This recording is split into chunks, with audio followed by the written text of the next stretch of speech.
శరీరం పోతుంది, మళ్ళీ శరీరం వచ్చినప్పుడు సూక్ష్మ శరీరమే దాంట్లో ప్రవేశిస్తుంది. ఇప్పుడు ఏ అలవాట్లు ఉన్నాయో అదే అలవాటు. తాగే వాడికి తాగే అలవాటు ఉంటుంది, తిట్టే వాడికి తిట్టే అలవాటు ఉంటుంది. ఎలా ఉంటుందంటే ఇప్పుడు మనం ఇక్కడ చేసుకున్న సిమ్లో అనేకమైన విషయాలు అమెరికా తీసుకెళ్లి ఆ సెల్లో ఏమొస్తాయి అదే వస్తాయి.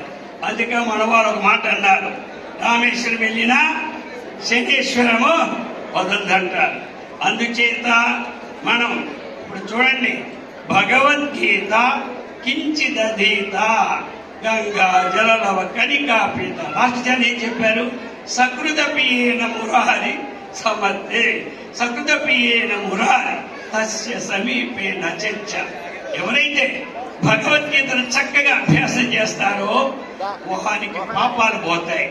ఎందుకంటే జ్ఞానాగ్ని సర్వకర్మ అని. అందుచేతే యముడు సమీపానికి రాడు. ఈరోజు ఏం వారం చెప్పండి అందరూ కూడా? ఆదివారం. ఈవేళ సూర్య భగవానుడు ఇక్కడికి 6 గంటలకు వస్తున్నాడు అంటే మీ అందరికీ సంతోషమా దుఃఖమా చెప్పండి?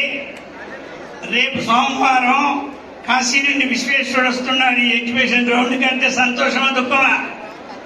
మరి మంగళవారం సాయంకాలం యమధర్మరాజుకు వస్తున్నారు ఇక్కడికంటే సంతోషమా దుఃఖం?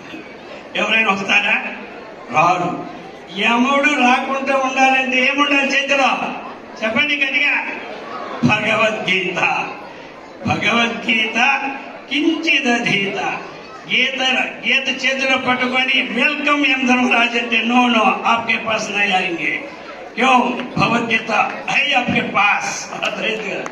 అయితే భగవద్గీత ఒక దగ్గర పెట్టి బాత్రూమ్కి పోతాం, అప్పుడైనా రావచ్చు. ఎప్పుడు అప్పుడు రాకుండా ఉపాయం ఏంటి? ఈ భగవద్గీతలో వాక్యం ఏదైనా సరే ఆ వచనం నీ హృదయంలో సొచ్చుకుందే ఇంకా నీ దగ్గరికి యమధర్మరాజు రాడు. ఎందుకు రాడు?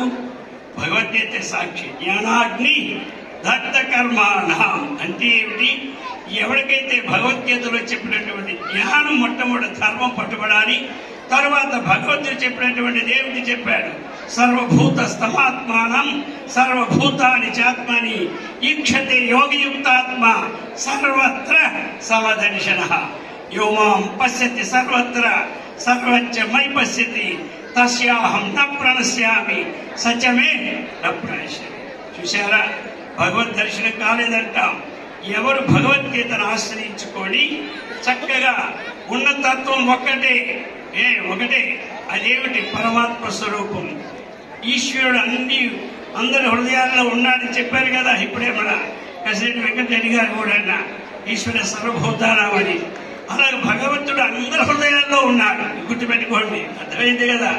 ఇది రావాలి అందరూ.